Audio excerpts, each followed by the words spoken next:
ગીર સોમનાથ જિલ્લામાં પણ વરસાદી માહોલ જોવા મળ્યો છે। કોડીનાર શહેર સહિત આસપાસના ગ્રામ્ય વિસ્તારોમાં પણ ગાઢ વાદળો વચ્ચે વરસાદી ઝાપટા પડ્યા। લાંબા સમયના વિરામ બાદ વરસાદ વરસતા ખેડૂતોમાં ખુશીનો માહોલ જોવા મળ્યો છે। અરવલ્લી જિલ્લામાં પણ લાંબા વિરામ બાદ મેઘરાજાની એન્ટ્રી થઈ છે। મોડાસા શહેર સહિત આસપાસના ગ્રામ્ય વિસ્તારોમાં પણ વરસાદ વરસતા વાતાવરણમાં ઠંડક પ્રસરી હતી। વરસાદથી ખેડૂતોમાં પણ રાહતનો માહોલ જોવા મળી રહ્યો છે। બીજી તરફ નર્મદા ડેમની સપાટીમાં પણ વધારો નોંધાયો છે। ઉપરવાસમાંથી 16,174 ક્યુસેક પાણીની આવક થઈ રહી છે, જેના કારણે સરદાર સરોવર નર્મદા ડેમની સપાટી 127.70 મીટર સુધી પહોંચી છે। છેલ્લા 24 કલાકમાં ડેમની સપાટીમાં 20 સેન્ટીમીટરનો વધારો થયો છે। રાજ્યના વિવિધ વિસ્તારોમાં વરસાદી માહોલને પગલે ક્યાંક ખેડૂતોમાં ખુશી છે, તો ક્યાંક શહેરી વિસ્તારોમાં પાણી ભરાવાની સમસ્યા સામે આવી રહી છે।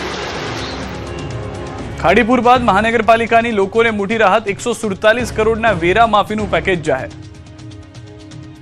સુરતમાં ખાડીપુર બાદ મહાનગરપાલિકાએ અસરગ્રસ્તો માટે મોટી રાહત જાહેર કરી છે। પૂરગ્રસ્ત 3,54,000થી વધુ મિલકતોને 147 કરોડ રૂપિયાના વેરા માફી પેકેજનો લાભ મળશે।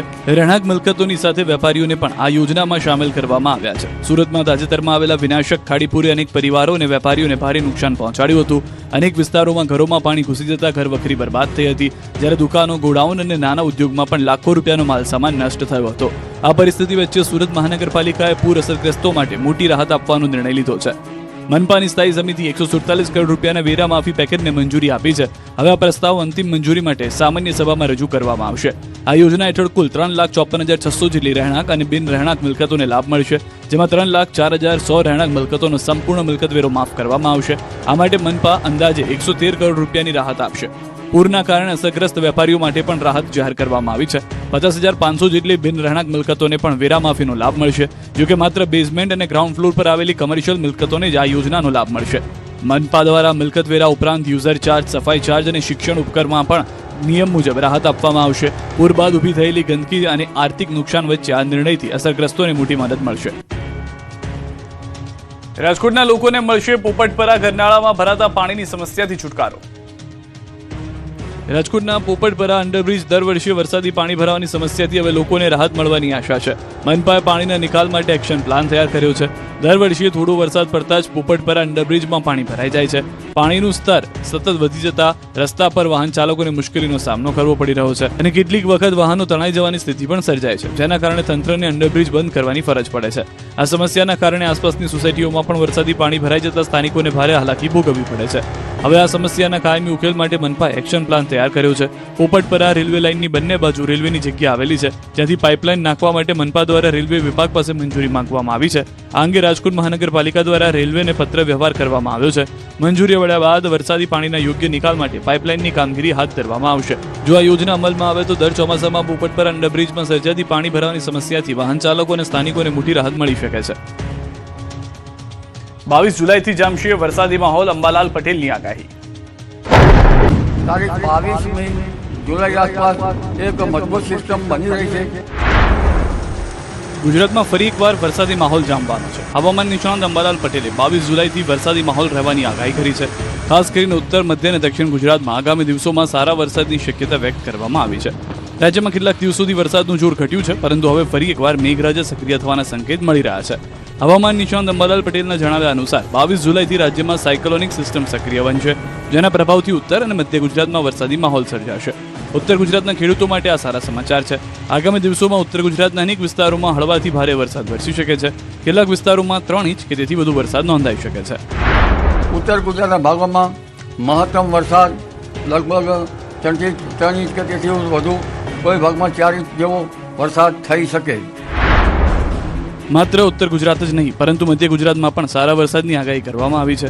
અહીં 4 ઇંચ કે તેથી વધુ વરસાદ પડી શકે છે। જો સાયક્લોનિક સિસ્ટમ વધુ મજબૂત બનશે તો કેટલાક વિસ્તારોમાં 5 થી 6 ઇંચ સુધી વરસાદ નોંધાઈ શકે છે, જેના કારણે ઉત્તર અને મધ્ય ગુજરાતના અનેક વિસ્તારો જળબંબાકાર બનવાની સંભાવના છે। વડોદરા વગેરે ભાગોમાં, મધ્ય ગુજરાતના ભાગોમાં 4 ઇંચ કે તેથી વધુ વરસાદ થઈ શકે। જો સિસ્ટમ મજબૂત હશે તો 5 થી 6 ઇંચ જેવો વરસાદ થઈ શકે। દક્ષિણ ગુજરાત માટે પણ ભારે વરસાદની આગાહી કરવામાં આવી છે। ખાસ કરીને 24 અને 25 જુલાઈ દરમિયાન દક્ષિણ ગુજરાતના અનેક વિસ્તારોમાં ભારેથી અતિ ભારે વરસાદ વરસી શકે છે। નવસારી અને વલસાડ જિલ્લામાં 8 થી 10 ઇંચ જેટલો વરસાદ પડવાની શક્યતા અંબાલાલ પટેલે વ્યક્ત કરી છે। અમદાવાદ ફટાકડા ફેક્ટરી બ્લાસ્ટ કેસના પાપી પોલીસની પકડમાં। અમદાવાદના રામોલમાં ફટાકડાની ફેક્ટરીમાં થયેલા જીવલેણ બ્લાસ્ટ કેસમાં પોલીસે મોટી સફળતા મેળવી છે. મુખ્ય આરોપી અને ફેક્ટરી માલિક મેહુલ ડોડિયાની ધરપકડ કરવામાં આવી છે. તેની સાથે તેની માતા અને પાર્ટનરની પણ ધરપકડ કરવામાં આવી છે. આ ઘટનામાં પોલીસે મુખ્ય આરોપી અને ફેક્ટરી માલિક મેહુલ ડોડિયાને સાબરમતી વિસ્તારમાંથી ઝડપી પાડ્યો. તેની સાથે ફેક્ટરીના સંચાલનમાં સંકળાયેલા તેની માતા રમીલાબેન ડોડિયા અને પાર્ટનર સાદિકની પણ ધરપકડ કરવામાં આવી છે. અમદાવાદ પોલીસના જણાવ્યા મુજબ ત્રણેયની ભાગીદારીથી ફેક્ટરીનું સંચાલન થતું હતું. 3 અલગ અલગ શેડમાં ફટાકડાનું ઉત્પાદન કરવામાં આવતું હતું. ફેક્ટરીને 4 માર્ચ 2026ના રોજ બંધ કરવામાં આવી હતી, પરંતુ છેલ્લા લગભગ 20 દિવસથી ફરી ગેરકાયદે શરૂ કરવામાં આવી હતી. એટલું જ નહીં, ફેક્ટરીમાં દારૂગોળાનો જથ્થો પણ 15 કિલોગ્રામ કરતાં વધારે હતો. પ્રાથમિક તપાસમાં સામે આવ્યું છે કે ગણેશ મહોત્સવને ધ્યાનમાં રાખીને મોટા પ્રમાણમાં ફટાકડાના ઓર્ડર મળ્યા હતા. આ ઓર્ડર પૂરા કરવા માટે દાહોદ જિલ્લાની સંજેલી વિસ્તારની શ્રમિકોને કામ પર લાવવામાં આવ્યા હતા. જોકે આ શ્રમિકોનો કોઈ વીમો લેવામાં આવ્યો ન હોવાનું પણ તપાસમાં સામે આવ્યું છે. પોલીસે જણાવ્યું કે બ્લાસ્ટ સમયે મેહુલ ડોડિયા ફેક્ટરી પર હાજર હતો, પરંતુ દુર્ઘટનાના કારણે ફરાર થઈ ગયો હતો. પોતાની માતાને હોસ્પિટલ લઈ જવા અન્ય વ્યક્તિને ઘટના સ્થળે મોકલ્યો હતો. તપાસ દરમિયાન એ પણ સામે આવ્યું છે કે વર્ષ 2014માં પણ આ જ સ્થળે આગની ઘટના બની હતી, જેમાં એક વ્યક્તિનું મોત થયું હતું. આ જગ્યા ઉપર 2014માં જો હે આ રમીલાબેન જ્યારે ચલાવતી હતી જો અહીંયા આ જ રીતે દારૂખાના બનાવવાના જો ફેક્ટરી, ત્યારે પણ આગ લાગવાથી એક વ્યક્તિના મૃત્યુ થયેલા હતા. આ ઘટના બાદ વર્ષ 2020માં મેહુલ ડોડિયાના નામે ફટાકડાનું લાયસન્સ લેવામાં આવ્યું હતું, જે એક્સપાયર્ડ થઈ ગયું છે. હાલ જમીનના માલિક, ફાઇનાન્સર તેમજ શ્રમિકોને લાવનાર કોન્ટ્રાક્ટરની ભૂમિકાની પણ તપાસ કરવામાં આવી રહી છે. બ્લાસ્ટ દરમિયાનના અલગ અલગ સીસીટીવી ફૂટેજ આવ્યા સામે. ધડાકાથી નજીકની કંપનીના કાચ ફૂટ્યા. અમદાવાદના રામોલમાં ફટાકડા ફેક્ટરીમાં થયેલા ભયાનક બ્લાસ્ટના સીસીટીવી દ્રશ્યો સામે આવ્યા છે. વિસ્ફોટ એટલો જોરદાર હતો કે આસપાસની ફેક્ટરીઓ સુધી તેની અસર પહોંચી હતી અને કેટલીક જગ્યાએ બારીઓના કાચ પણ તૂટી ગયા હતા. બ્લાસ્ટ એટલો ભયંકર હતો કે દૂર સુધી ધડાકાના અવાજ સંભળાયા સાથે જ ફેક્ટરીથી દૂર લગાવેલા સીસીટીવી બંધ થઈ ગયા. નજીકની એક ફેક્ટરીમાં લાગેલા સીસીટીવી કેમેરામાં બ્લાસ્ટની સમગ્ર ઘટના કેદ થઈ છે. સીસીટીવી ફૂટેજમાં જોવા મળી રહ્યું છે કે અચાનક થયેલા ભયાનક વિસ્ફોટ બાદ આસપાસના વિસ્તારમાં ભારે અસર જોવા મળી રહી છે. બ્લાસ્ટની તીવ્રતા એટલી વધારે હતી કે નજીક આવેલી ફેક્ટરીના બારીના કાચ પણ તૂટી ગયા. વિસ્ફોટ બાદ આસપાસની કંપનીઓમાં અફરાતફરીનો માહોલ સર્જાયો હતો. કર્મચારીઓ જીવ બચાવવા માટે બહાર દોડી આવ્યા હતા અને સમગ્ર વિસ્તારમાં નાસભાગ મચી ગઈ હતી. બ્લાસ્ટની અસરનો અંદાજ એ વાત પરથી લગાવી શકાય છે કે એક નજીકની ફેક્ટરીનો સીસીટીવી કેમેરા પણ વિસ્ફોટના આંચકાથી બંધ થઈ ગયો. ઘટનાના દ્રશ્યો સામે આવ્યા બાદ બ્લાસ્ટની ગંભીરતાનો ખ્યાલ આવી રહ્યો છે. હાલ આ મામલે પોલીસ અને સંબંધિત વિભાગ દ્વારા તપાસ કરવામાં આવી રહી છે. અમદાવાદ બ્લાસ્ટની ઘટનાએ દાહોદને હચમચાવ્યું. એક સાથે પરિવારના 5 સભ્યોની અંતિમ યાત્રા.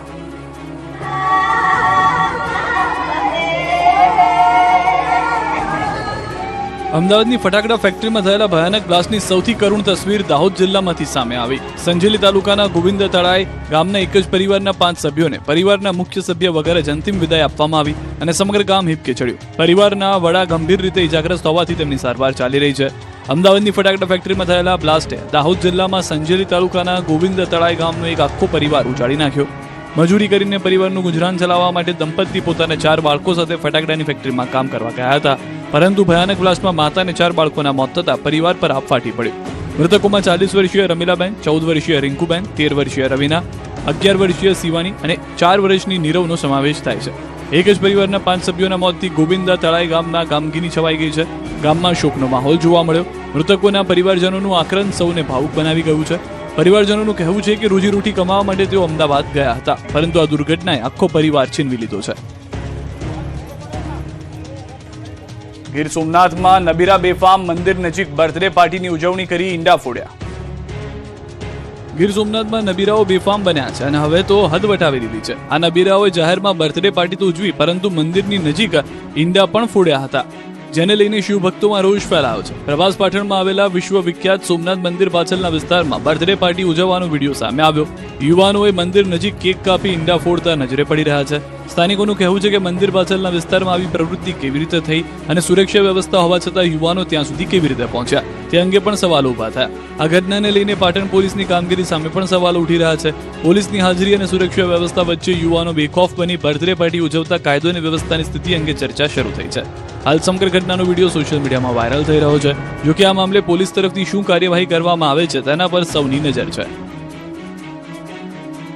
ભરૂચના અંકલેશ્વરમાં બાળકી પર હુમલા મામલે ઝડપાયા આરોપી.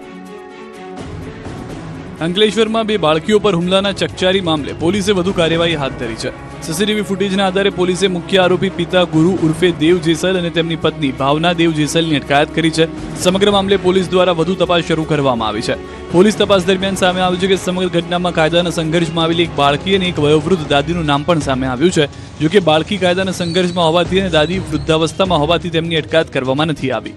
સીસીટીવી ફૂટેજ અને અન્ય પુરાવાના આધારે પોલીસે કેસમાં ક્રિમિનલ કલમો પણ ઉમેરવાની કાર્યવાહી હાથ ધરી છે. પોલીસ હવે સમગ્ર ઘટનાની ઊંડાણપૂર્વક તપાસ કરી રહી છે. તપાસમાં એ પણ જાણવાનો પ્રયાસ કરવામાં આવી રહ્યો છે કે બંને બાળકીઓ વચ્ચે ઝઘડો કેવી રીતે શરૂ થયો, શાળામાં અગાઉ કોઈ વિવાદ હતો કે નહીં અને હુમલા પાછળનું ચોક્કસ કારણ શું હતું. અંકલેશ્વર પોલીસનું કહેવું છે કે તપાસ દરમિયાન સામે આવતા પુરાવા અને હકીકતોને આધારે આગળની કાયદેસરની કાર્યવાહી કરવામાં આવશે. સાબરકાંઠાના પ્રાંતિજમાં ફિલ્મી ઢબે 13 લાખની લૂંટ. સાબરકાંઠાના પ્રાંતિજમાં ફિલ્મી ઢબે 13 લાખની લૂંટ કરી આરોપી ફરાર થઈ ગયા. આંગણિયા પેઢીના કર્મચારીઓનો પીછો કરીને લૂંટારુએ કારમાંથી રોકડ ભરેલી બેગ ઝૂંટવી લીધી. એક આંગણિયા પેઢીનો કર્મચારી રોકડ રકમ લઈને કારમાં જઈ રહ્યો હતો. તે દરમિયાન એક બાઇક સવારે હાઈવે પર 3 રસ્તા નજીક આવેલા આંગણિયા પેઢી જ તેનો પીછો શરૂ કર્યો હોવાનો દાવો છે. માર્કેટયાર્ડ નજીક પહોંચતા બાઇક સવારે પોતાની બાઇક કારની આગળ